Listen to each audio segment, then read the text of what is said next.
take a look there, looking at the JW Marriott downtown. That's only fitting. We're looking at, looks like Caitlin Clark. Yeah, it is. Shooting a 3, I would assume, because Yeah, that's her thing. 6 o'clock on your Tuesday morning. Glad you're up with us here on 13 Sunrise. And yes, you are starting off with a little bit of rain, although it looks like things are clearing up for us downtown for a little bit. Yeah, this has just been going up in the last couple days. And if I'm reading it correctly, it says downtown from our town or in our town. I was trying to read what it said, too. And then on the side, it says the floor is ours. Gotcha. Right. And the floor will be ours very, very, very soon. We're going to be welcoming in so many people for the WNBA All-Star Game in the middle of July, so you know it'll be hot then. But right now, we're getting a slight cool down with thanks to this cold front that's moving through. We don't get cold fronts often here in July. It is July 1st, by the way. Happy July 1st. Yeah. I think the workers putting up the sign will get a nicer day today. They'll probably finish up today. They're just about done. They got to get the little right-hand side done. But nicer weather for everyone, especially if you have to work outside. You notice these changes. It's not a big change, but any change is welcome to help at least lower the humidity just a touch. I think you'll really enjoy this evening. In fact, if you want, go ahead and plan a walk with the family. A good dog walk would be great this evening, as there'll be almost no humidity compared to what we've been dealing with. You'll notice a big drop this afternoon. It's not very long lasting though, so soak it in while you can. Right now we have scattered showers all across central Indiana. Starting to dry up though towards our north and west. Clinton County, good morning, in Tippecanoe County, just some leftover sprinkles. That's about it. The front is coming on in. Crawfordsville, we're pretty much drying out. The Tigers in Lebanon, same story for us. Still some scattered showers up towards Muncie.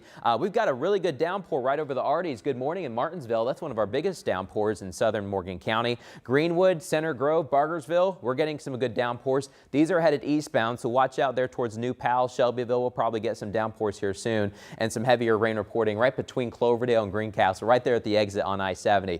Farther south, a little bit lighter now, still steady in Seymour, headed towards North Vernon, but we're starting to break up some of those light showers right around Bedford and Bloomfield. Thank goodness, because we're still under those flood warnings until 8 o'clock. As water levels keep going up, we've been soaked the past couple of days. We could probably use a break, and we're all going to get a break from the humidity. Now, we don't completely eliminate all the mugginess, but we'll take the edge off a little bit. That's what this front will do. And this high pressure, because it turns clockwise, those northwest winds will come through and keep us on the slightly cooler side for your Tuesday, Wednesday, and Thursday. But it looks like by Friday, 4th of July, south winds do start to come back. So coming up, we'll talk about how hot and humid we may get for the 4th, and we'll have a closer look at that holiday forecast. This morning, though, it is a wet start. Lindsay, you've been busy. How are things looking like for traffic? Now, we got a couple issues here. I want to point them out on the bigger picture. Then we'll go to the live camera, show you what's going on here. First, we got a crash on the ramp system from I-70 eastbound to the rural Keystone exit. Also got some construction here on 65 southbound. That's also starting to cause some pretty big backups there on the city's south side. First, though, we'll go over to I-70.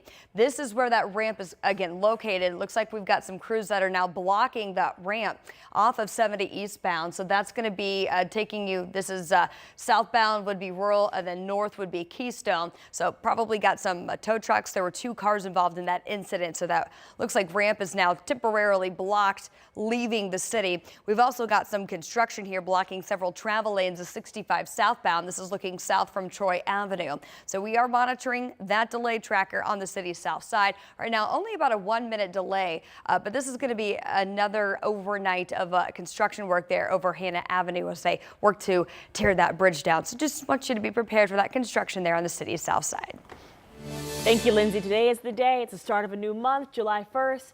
Also the start of some new laws taking effect in Indiana. State lawmakers were busy during this past legislative session, and one of the main items of business dealt with property taxes. So this morning, Ashton Hackman is live outside the State House, explains what kind of changes we could see starting today. Ashton, good morning. Well, good morning. As you know, Republican state lawmakers spent a lot of time focusing on property tax reform here in Indiana. It was obviously an issue that Governor Braun campaigned on in the last election, and one that Republican state lawmakers gave a lot of attention to. Under the new law, Hoosier homeowners would be able to claim a 10% credit. That's up to worth $300 on property taxes this coming year. It would also gradually eliminate the standard homestead deduction by 2031. State fiscal analysis, it estimates the changes would cut property taxes by $395 million next year and $467 million in 2027. State Republicans celebrated those changes and said it would give relief to Hoosier homeowners and businesses. Critics, however, say the property tax changes will have major impacts on public schools and local governments As you know, a majority of property tax revenue is distributed to public schools, and with these changes, schools will collectively bring in around $190 million less next year. They can, of course, pass referenda, but that also a target under that new law. Starting in 2027, public schools would be required to share referendum money with charter schools. Property tax reform was one of 247 bills signed into law this year, and one of the several taking effect today. Sam and Julie, it's obviously one of the most impactful and one that Hoosiers have been talking about. Yeah, lots of big talkers, lots of big changes happening today. Ashton, thank you. And Ashton mentioned some impacts on school districts. If any started preparing for some possible income cuts. So we're going to look into that coming up in our next hit this morning at 5:30 or 6:30, I should say. Well, new developments. Cumberland police are now investigating a 12-year-old boy shooting death as a homicide. Jeremiah Cotton is his name. He died early Friday morning at an apartment where he was hanging out with 5 other young people.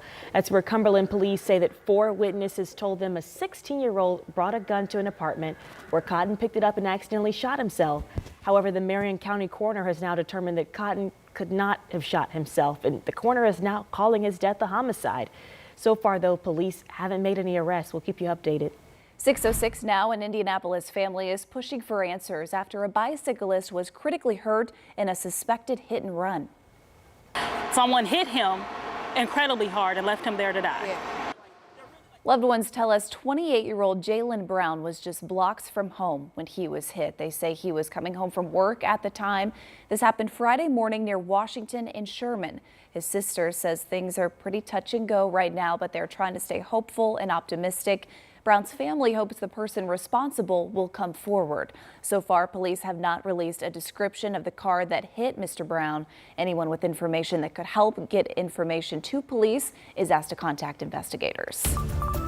In just a few hours, a man will be sentenced in the killing of his 3-month-old son and beating his wife with a tire iron. He faces a decade in prison. Eliezer Moneas took a plea deal last month where he confessed to both the murder and the beating last August. Court documents say his wife told officers they had an argument earlier in the day before he later left with their baby Jacob. But when he returned, Jacob wasn't with him, and his wife says Moneas attacked her with a tire iron.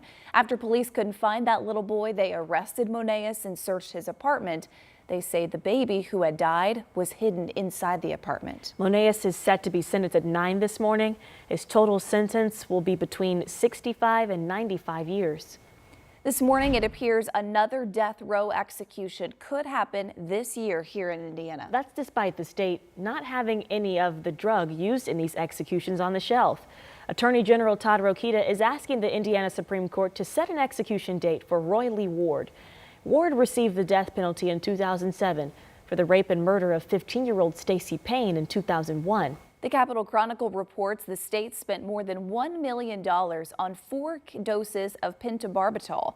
2 were used on 2 previous executions this year, but the other 2 doses expired. So the governor is clarifying that he doesn't want to waste money on more lethal doses if they're going to go unused. We know very little about where states are securing their execution drugs or where they're even attempting to secure those execution drugs. That is some of the information they are keeping secretive from the public, from experts that would like to have this information so they can ask good questions. A spokesman says the governor is aware of that filing, and once a date is set, he'll order the Department of Correction to begin the necessary preparations for an execution.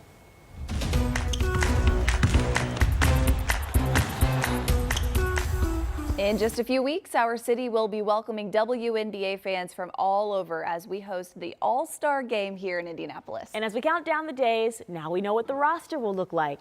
Caitlin Clark is a captain for the game after receiving the most fan votes. We talked about this yesterday, and Navisa Collier of the Lynx also being a captain. And we just learned last night, Aaliyah Boston will be a starter for the All-Star Game. She finished just over 1,400 votes shy of Collier in that fan voting. This is Boston's 3rd All-Star Game selection as she now joins Tamika Catchings as the only Indiana Fever player to earn 3 All-Star Game selections. She also leads the league in field goal percentage, just under 60%. Now, we also know Paige Beckers is a starter in her rookie season. The reigning MVP, Asia Wilson, is making her 7th All-Star game. And the New York Liberty is the other team with 2 starters. They have Brianna Stewart and Sabrina Ionescu. Nneka Ogwumike appearing in her 10th All-Star game, trailing just behind Sue Bird and Diana Taurasi. Alicia Gray and Satu Sabili also making their 3rd appearance. And now we know that 12 reserves will be announced on Sunday, and then on July 8th, Clark and Collier start picking their teams. So the WNBA All-Star Game comes to town on July 19th. And there will be so much to do and see. It's really a 3-day event, from the 3-point contest to the skills challenge. And check this out. The Children's Museum is getting its fair share of the All-Star spirit. Dinosaurs outside the museum getting all dressed up. It's a WNBA makeover, including a mega-sized whistle and a basketball. The museum is hosting its own All-Star events between the 17th and the 19th. They're having something called the Shoot for the Stars exhibit. This celebrates both women in sports and women in space.